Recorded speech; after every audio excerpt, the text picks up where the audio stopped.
मुख्यमंत्री आणि दोन्ही उपमुख्यमंत्र्यांची वर्षा निवासस्थानी 1.5 तास बैठक। स्थानिक स्वराज्य संस्थांच्या निवडणुकांसंदर्भातील प्राथमिक चर्चा पूर्ण। मनोज जरांगेंच्या आंदोलनापूर्वी राज्य सरकारकडून मराठा उपसमितीचं पुनर्गठन। राधाकृष्ण विखे पाटील यांची अध्यक्षपदी वर्णी, तर चंद्रकांत पाटील, शंभूराज देसाई, सामंतांसह 12 जणांच्या उपसमितीचं गठन। ऑनलाईन गेमिंग बिल 2025ला राष्ट्रपतींची मंजुरी। ऑनलाईन गेमिंग बिलाचं कायद्यात रूपांतर। ड्रीम 11 सह इतर रिअल मनी गेम आजपासून बंद। ड्रीम 11 गेमिंग ॲपची सेवा बंद। आजपासून कोणत्याही सामन्यावर पैसे लावता येणार नाहीत।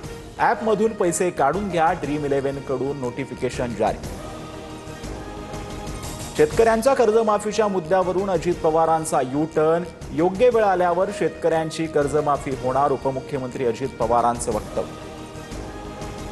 आपणच निसर्गाचं नुकसान केल्यामुळे आपल्याला भोगावं लागणार। अतिवृष्टीमुळे अडचणीत सापडलेल्या शेतकऱ्यांबाबत पाशा पटेल यांचं अजब वक्तव्य। जळगाव येथील सामाजिक कार्यकर्ते शिवराम पाटील यांनी घेतली अण्णा हजारेंची भेट। मत चोरी विरुद्धच्या आंदोलनाला पाठिंबा देण्याची विनंती। जानेवारीमध्ये मुंबई महानगरपालिकेची निवडणूक होण्याची शक्यता। मुंबई महानगरपालिकेकडून राज्य सरकारला प्रभाग रचनेचा प्रारूप आराखडा सादर। 6 ऑक्टोबर रोजी प्रारूप आराखडा अंतिम होणार। बीडमध्ये बॉयफ्रेंडवरून महिलेकडून स्वतःच्याच मैत्रिणीची हत्या। हत्येनंतर मृतदेह बॉक्समध्ये घेऊन जातानाचं सीसीटीव्ही समोर। आरोपी महिलेला 4 दिवसांची पोलीस कोठडी।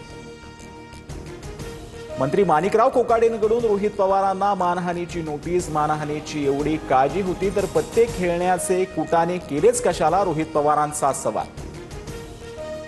डोनाल्ड ट्रम्प यांचे व्यापारी सल्लागार पीटर नवारो यांची भारताला धमकी। रशिया युक्रेन युद्धाला भारत जबाबदार। 27 ऑगस्टपासून भारतावर 50% टॅरिफ लागू होणार, पीटर नवारोंचं वक्तव्य।